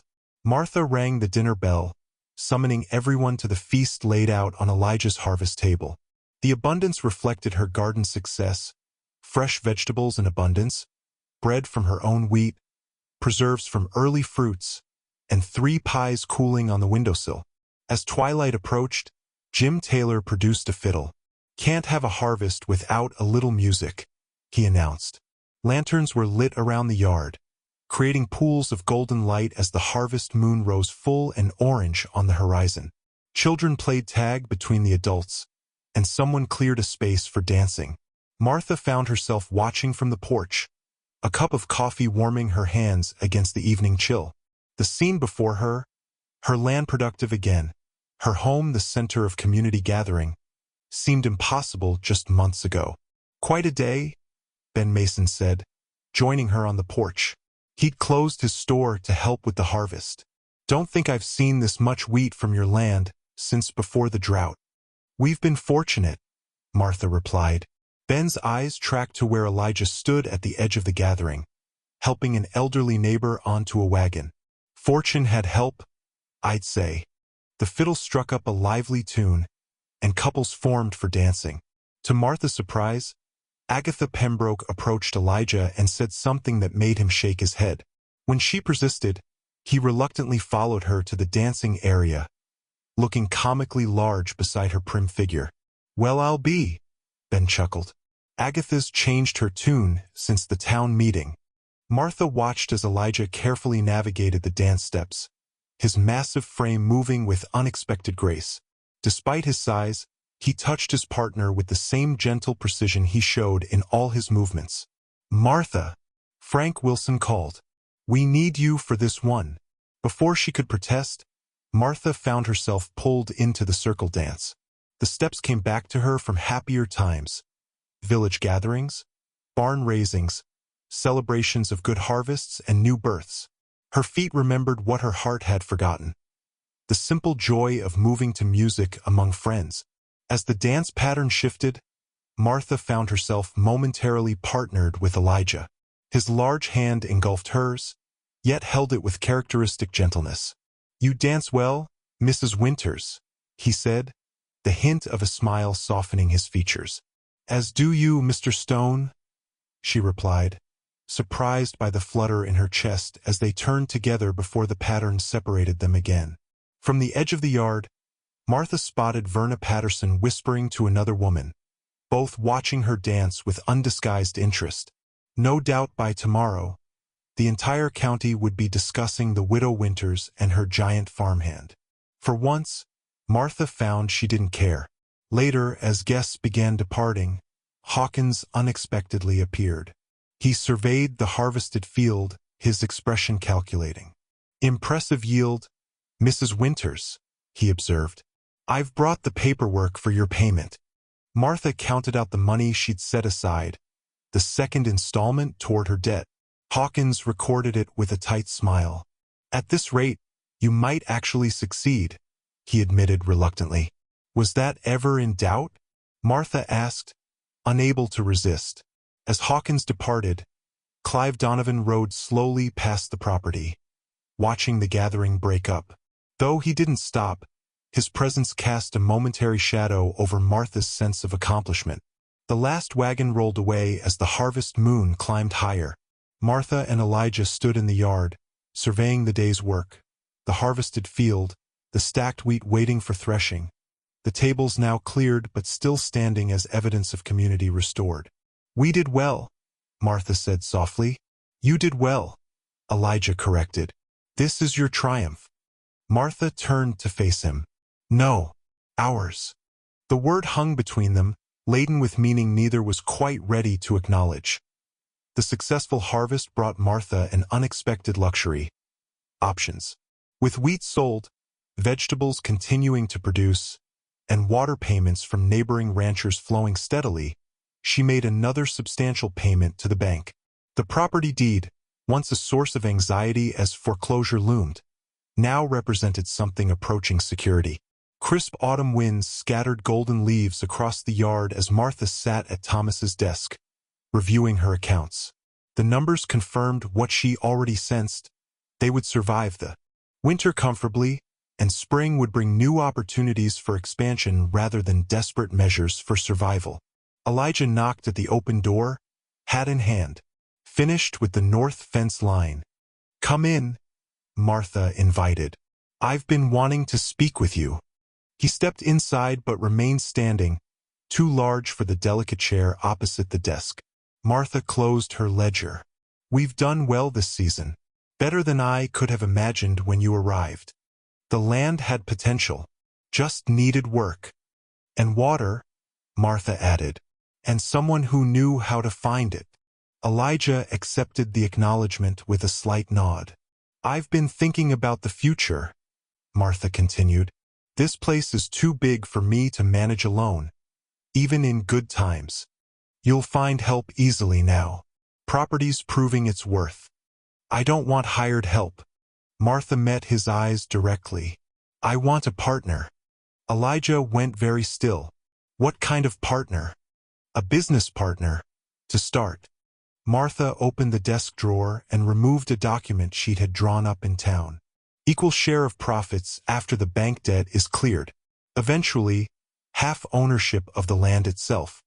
Surprise registered on Elijah's normally impassive face. "You'd give away half your property?" "Not give away. Share with someone who helped save it." Martha pushed the document toward him. "You've put as much into this land as I have. Maybe more." Elijah didn't reach for the paper. "I've never owned land. Never expected to." "Why not? You understand it better than most who do." A shadow crossed his features. "After the war, didn't think I deserved peace. Or roots." Martha had suspected something like this, that the horrors he'd witnessed or actions he'd taken during the conflict had left deeper scars than physical ones.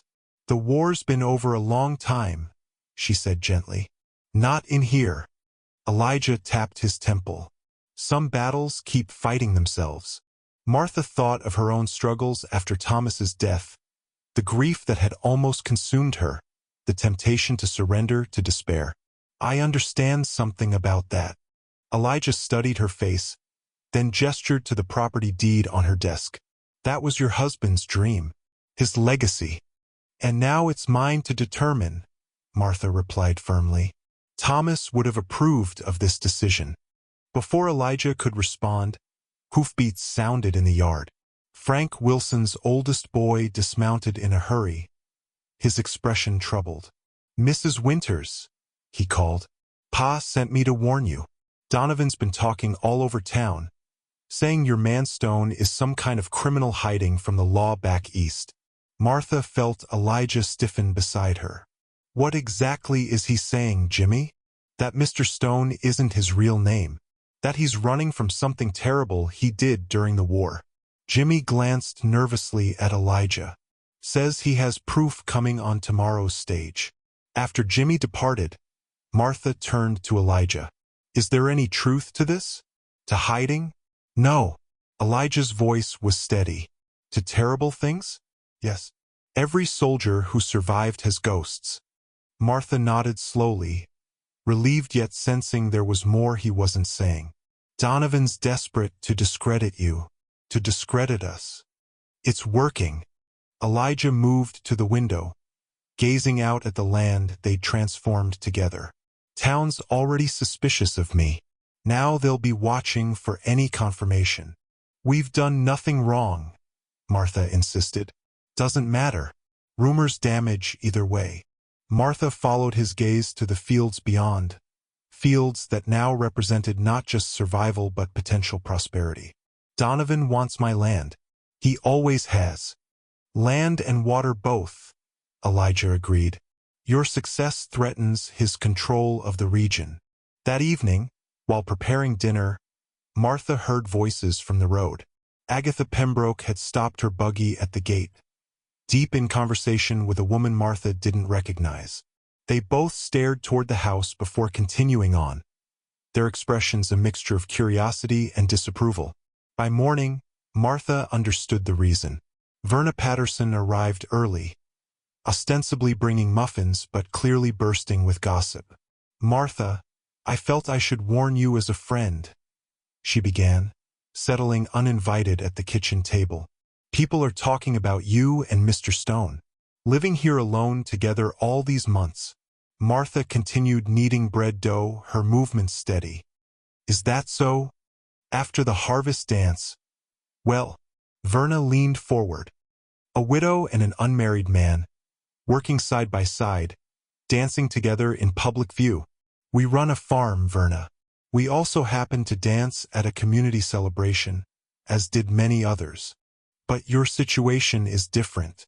Your reputation—" "My reputation," Martha interrupted, "should be as a woman who saved her farm through hard work and good management. Nothing more, nothing less." Verna looked unconvinced. "And now these rumors about Mr. Stone's past. Clive Donovan says—" "I'm well aware of what Mr. Donovan says." Martha shaped the dough with more force than necessary. "And why he's saying it."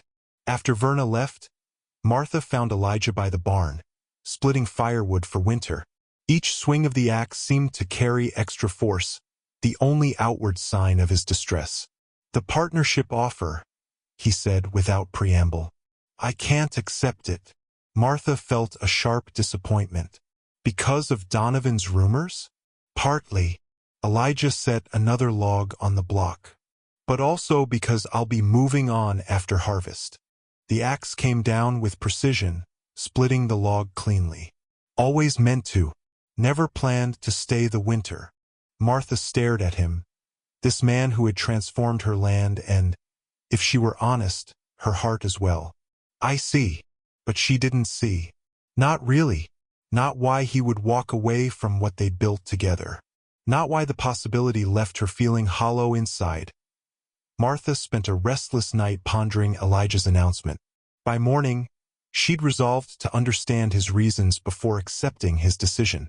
After breakfast, she drove to town alone, ostensibly for supplies but with another purpose in mind. The stage was due at noon, carrying whatever proof Donovan claimed to have about Elijah's past. Martha intended to see it firsthand rather than hear distorted versions later. Dry Creek's main street bustled with unusual activity. Martha recognized several of Donovan's men lounging near the stage office. Clive himself stood outside the bank, deep in conversation with Hawkins. Their expressions when they spotted her confirmed her suspicions. Whatever was coming concerned her directly. Martha entered Mason's store, where Ben greeted her warmly. "Quite a crowd for a Tuesday," she observed. Ben nodded grimly. "Stage is bringing some fellow from back east. Donovan's been hinting he knows something about your Mr. Stone." "Elijah's done nothing wrong," Martha said firmly. "Doesn't need to have done anything," Ben replied. "Rumor works just as well for Donovan's purposes." The store's bell jangled as Sheriff Mills entered. He nodded to Martha, his expression troubled. "Mrs. Winters, thought I might find you in town today. Is there a problem, Sheriff?" Mills lowered his voice. "Might be." Donovan stirred up considerable interest in this visitor. Claims he's bringing evidence about Stone's real identity. Before Martha could respond, commotion outside announced the stage's arrival. She followed the sheriff onto the boardwalk, watching as passengers disembarked. A distinguished man in an Eastern suit descended last, immediately approached by Donovan. Martha moved closer, determined to hear their exchange. "Colonel Hargrove," Donovan greeted the newcomer. "Appreciate you making this journey." The man, Hargrove, looked around with the weary expression of someone who'd traveled far with little rest. "You mentioned an urgent matter concerning a former soldier." "Indeed. A man calling himself Elijah Stone." Martha stepped forward. "I'm Martha Winters." Mr. Stone works for me. Hargrove studied her with surprise. Ma'am. He turned back to Donovan. Perhaps we should discuss this privately. No need, Donovan said loudly, ensuring the gathering crowd would hear. The public has a right to know when a dangerous man is in their midst. Martha's patience snapped. If you have accusations, make them plainly. Donovan smiled thinly. Very well. Colonel Hargrove served with the man who calls himself Elijah Stone. Except that wasn't his name, was it, Colonel? Before Hargrove could answer, Martha spotted Elijah himself at the edge of the crowd. He must have followed her to town, perhaps suspecting her purpose. Their eyes met briefly before he approached, his massive frame causing onlookers to step aside. Sergeant Stone, Colonel Hargrove said quietly, recognition and surprise in his voice. Elijah nodded once. Colonel, so it is you. Hargrove stepped forward, studying Elijah's face. I hardly recognized you. Donovan inserted himself between them. Tell them, Colonel. Tell them what this man did. A flash of annoyance crossed Hargrove's features. Mr. Donovan, your telegram suggested a man was falsely claiming military service. I see that's not the case. But his actions during the war were exemplary, Hargrove interrupted firmly. Sergeant Elijah Stone served under my command in the 116th Pennsylvania. One of the finest soldiers I've ever known. Confusion rippled through the crowd. Donovan's face darkened. That's not what your letter said. Martha realized suddenly that Donovan must have intercepted some correspondence meant for or about Elijah, using partial information to construct his accusations. Hargrove turned to address the gathering. If you're wondering about Sergeant Stone's character, let me be clear. He received the Medal of Valor for saving his entire unit during the Battle of Chancellorsville. He carried wounded men to safety under heavy fire after most of his company was lost. The colonel's gaze returned to Elijah, whose expression remained impassive. Many of us owe him our lives, though the cost to him was considerable. He was the sole survivor of his original platoon. Martha understood then, the nightmares she'd overheard from the bunkhouse, Elijah's reluctance to speak of the war, his seeking of solitude and simple work, not because he'd done something terrible, but because he'd survived when others hadn't. Sheriff Mills stepped forward. Seems your concerns were misplaced, Donovan. Donovan's face flushed with anger. This changes nothing. The man's still a drifter with no roots, no standing in this community. He has standing with me, Martha said clearly, and with anyone who values honor and hard work. As the crowd dispersed, many nodding respectfully to Elijah, Martha noticed a weathered newspaper tucked into Colonel Hargrove's coat pocket. The visible headline read, Hero Sergeant Presumed Dead, with a partial image that was unmistakably a younger Elijah. Later, as Martha and Elijah rode home together, she finally broke the silence. You let them believe you were dead? Easier that way, he admitted. After losing everyone, I couldn't face the celebrations, the gratitude. Didn't feel like a hero. So you came west. Worked my way across the country. Kept moving whenever people started asking questions. Martha considered this. And now? Will you still leave? Elijah's hands tightened on the reins. Planning to. Need to move on before the first snow. Because of the rumors? Because I don't stay anywhere long. He glanced at her. It's how I've managed since the war. As they approached the ranch, Martha noticed something amiss. The irrigation dam that controlled water flow to the eastern fields had been damaged, water spilling uncontrolled across the lower pasture.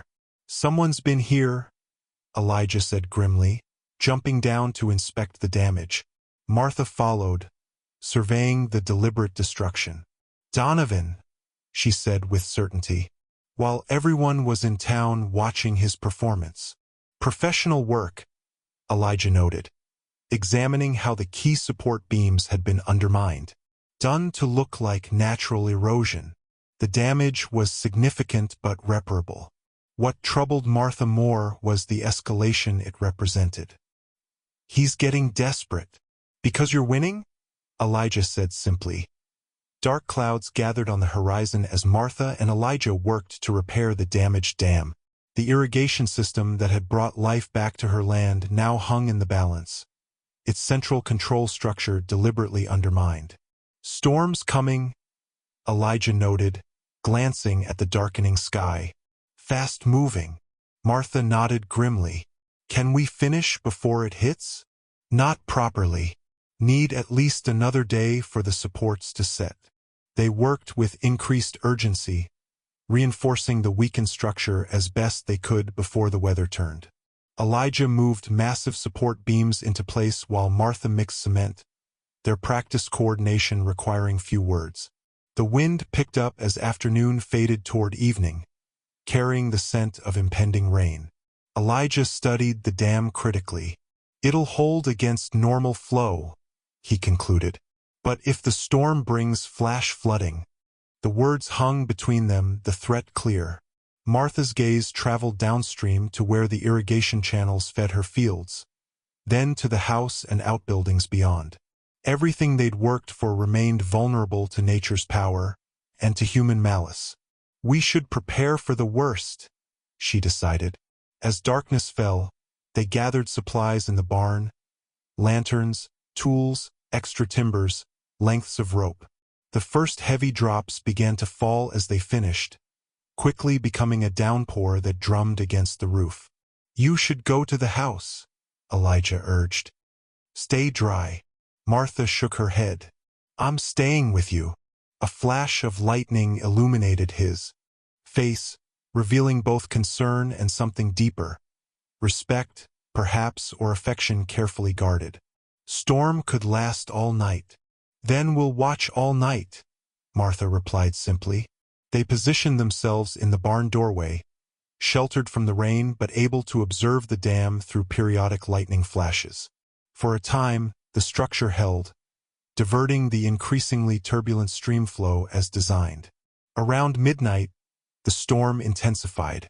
Wind howled across the valley, driving rain sideways.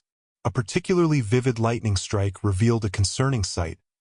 Debris carried downstream was beginning to collect against the dam's upstream face. "Pressure's building," Elijah said, already moving into the storm. Martha followed without hesitation, rain instantly soaking through her oilskin coat. They fought their way to the dam through wind and darkness, guided by intermittent lightning and the lantern Elijah carried. The situation was worse than it had appeared from a distance. The accumulating debris, branches, uprooted bushes, even a small tree, pressed against the weakened structure. Water had begun seeping through gaps where the sabotage had compromised the integrity. "Need to clear the debris," Elijah shouted over the storm's roar. He handed Martha the lantern and waded into the churning water, using his immense strength to pull away the largest branches. Martha held the light high, heart in her throat as she watched him battle both the debris and the current. Even for a man of his size, the task was dangerous. One slip could sweep him downstream or pin him against the dam itself. A sickening crack cut through the storm's noise, one of the main support beams giving way. Elijah turned just in time to brace himself as part of the structure shifted. "Get back," he shouted to Martha. "It's going." Instead of retreating, Martha secured the lantern and waded in herself, grabbing a length of rope from her belt. "Tie off that beam," she called, tossing him one end while securing the other to a sturdy tree on the bank. Together they fought to stabilize the failing dam, using the rope to reinforce the weakened section. Water rose steadily around them, now reaching Martha's waist and Elijah's thighs. Each new piece of debris threatened to overwhelm their efforts. Through sheets of rain, Martha suddenly spotted movement on the far bank, riders approaching. For a terrible moment, she feared Donovan had returned to ensure his sabotage succeeded. Then lightning revealed Clive Donovan himself, alongside several other men from town. "Hold on," Donovan shouted, dismounting and rushing toward the water's edge. "We're coming." Bewildered, Martha watched as Donovan and his men joined their desperate effort, forming a human chain to clear debris while others brought ropes and tools. "Saw the storm coming," Donovan explained breathlessly as he worked beside her. "Knew the dam might not hold." Martha wanted to accuse him of causing the very danger they now fought, but survival took precedence over recrimination. With the additional help, they managed to secure a temporary brace that relieved pressure on the weakened section. For hours, they battled together against the elements. Martha lost track of time, aware only of the continuous effort, the burn in her muscles, and Elijah's steadying presence nearby whenever the work brought them together. Near dawn, the storm finally began to subside. Exhausted, soaked, and mud-covered, the unlikely alliance surveyed their handiwork. The dam stood damaged but intact, the crucial water supply preserved. Donovan approached Martha as his men gathered their equipment. His expression held none of the previous day's animosity. "What you've built here," he began, gesturing toward the irrigation system. "It's remarkable. More than I thought possible on this land." Martha studied him, still suspicious. "Yet you tried to destroy it." Donovan didn't deny the accusation. "Competition makes men do foolish things," he admitted. "Seeing it about to be lost," he shook his head, "made me realize what truly matters." Before Martha could respond, a shout came from upstream. One of Donovan's men was pointing to a new surge of water, a flash flood from the mountains, delayed but now bearing down on them with frightening speed. "Everyone out," Elijah ordered, immediately assessing the danger. "Dam won't hold against that." Most scrambled to safety, but Martha noticed one of Donovan's younger ranch hands had slipped on the far bank, twisting his ankle. Without hesitation, Elijah waded back into the rising water, reaching the young man just as the flood surge hit. Martha watched in horror as both men disappeared beneath the churning water when the weakened section of dam finally gave way with a thunderous crack. "Elijah!" Martha's scream tore from her throat as she rushed toward the churning water. Strong arms held her back. Donovan and Frank Wilson, who had arrived with additional help just before the dam broke. "You can't go in there," Donovan shouted. "Current's too strong." Downstream, men were already spreading out along the banks, searching for any sign of Elijah and the young ranch hand.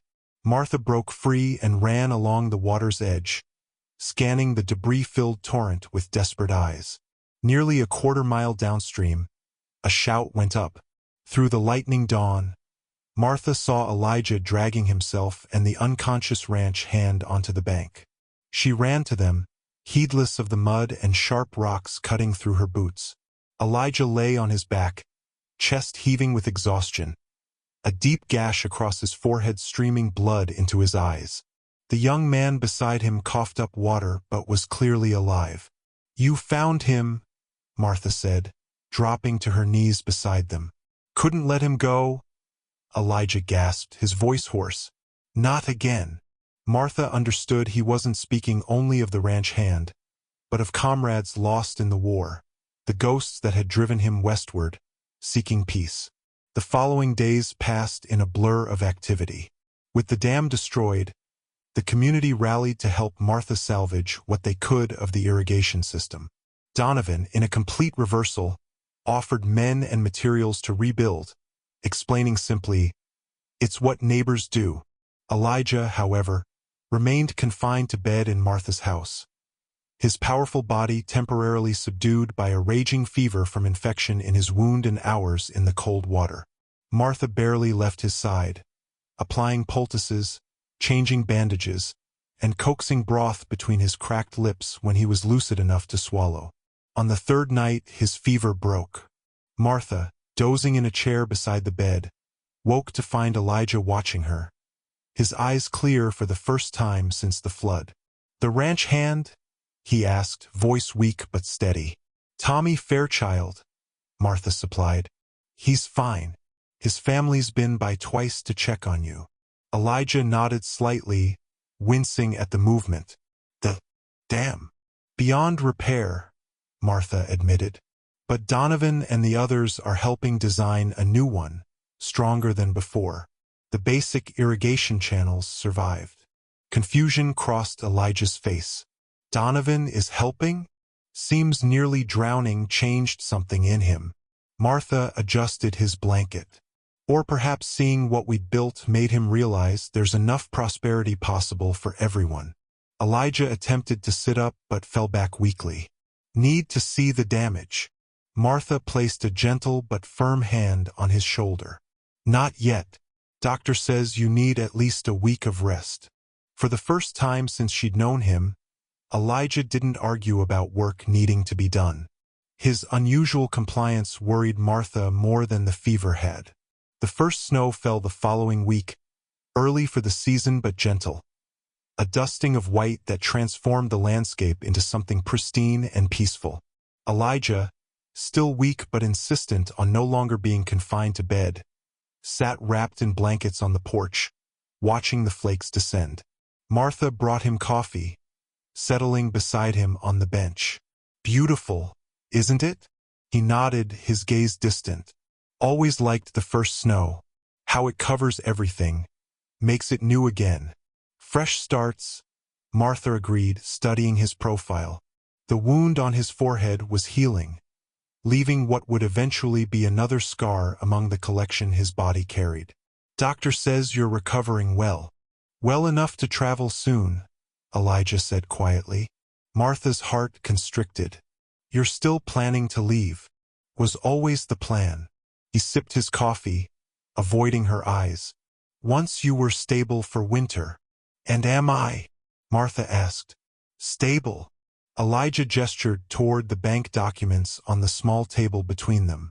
The final payment had been made 3 days earlier, with Martha signing her name with a flourish while Gerald Hawkins watched with poorly disguised disappointment. The property was finally, fully hers.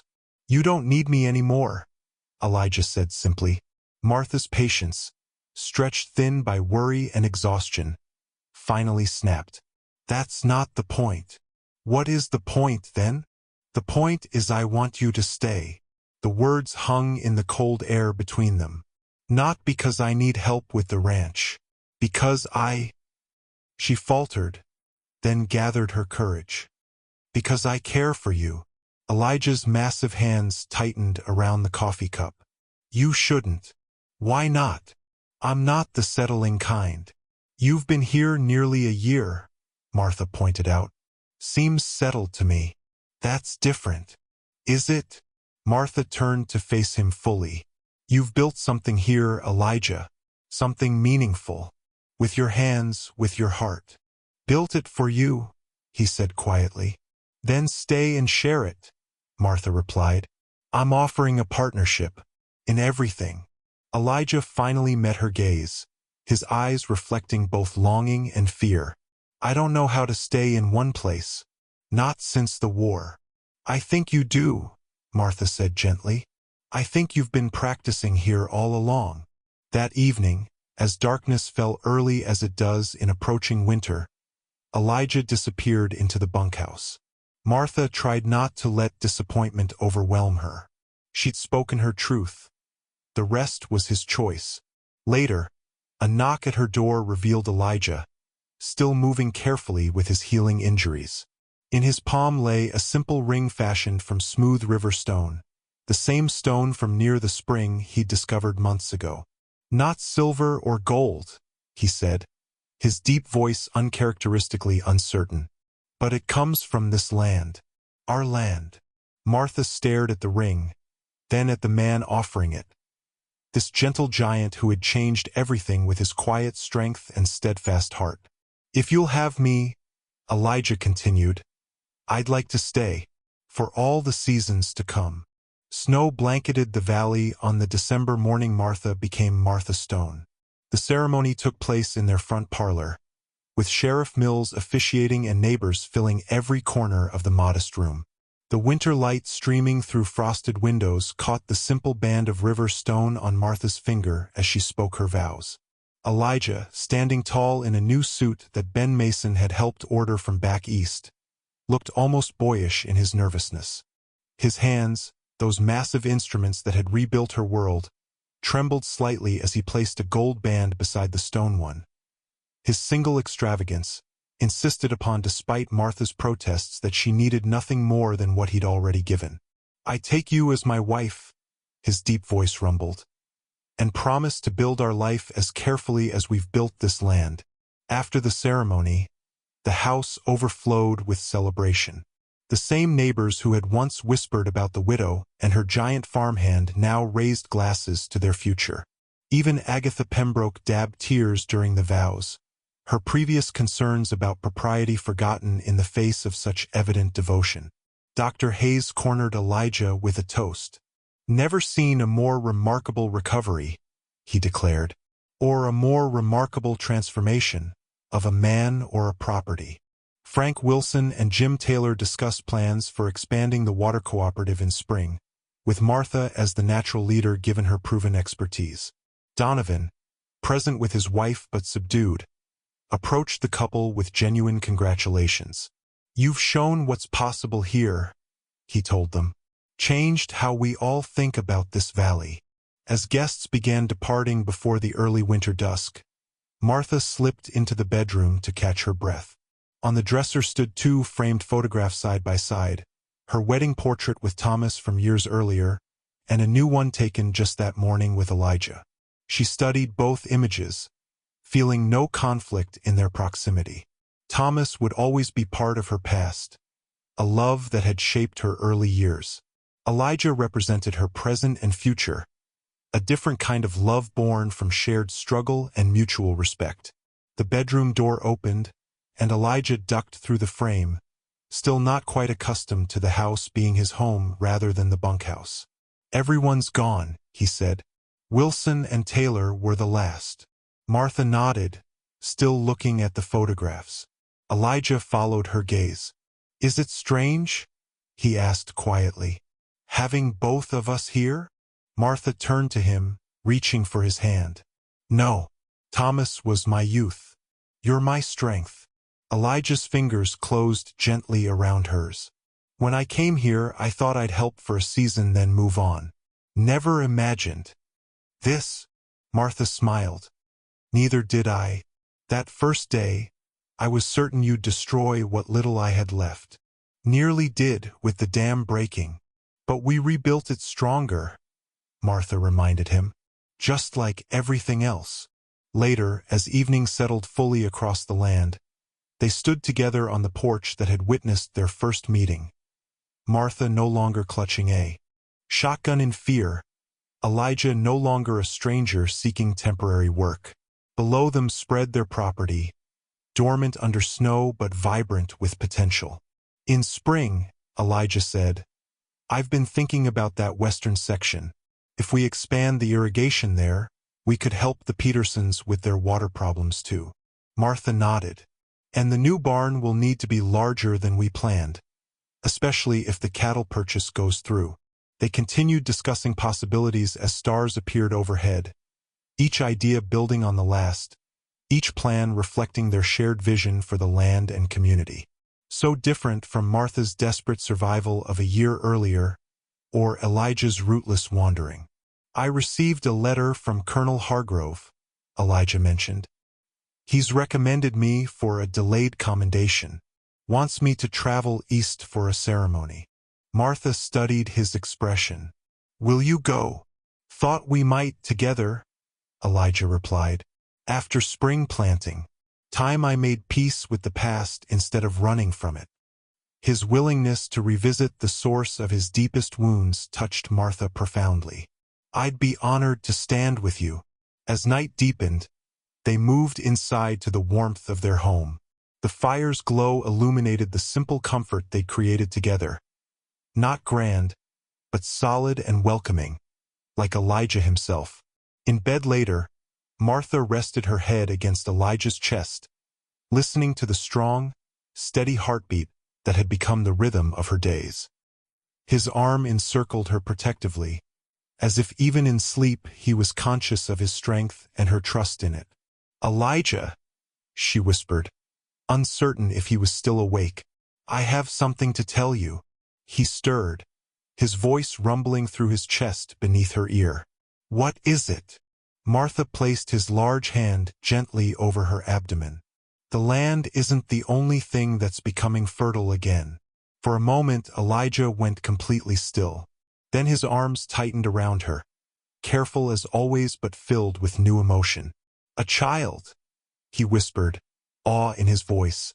Our child, Martha confirmed. A new life, for our new beginning. Outside their window, snow continued to fall, covering the land in pristine white. Nature's promise that even after the harshest seasons, renewal always comes. Inside, wrapped in each other's embrace, they had already begun to fulfill that promise.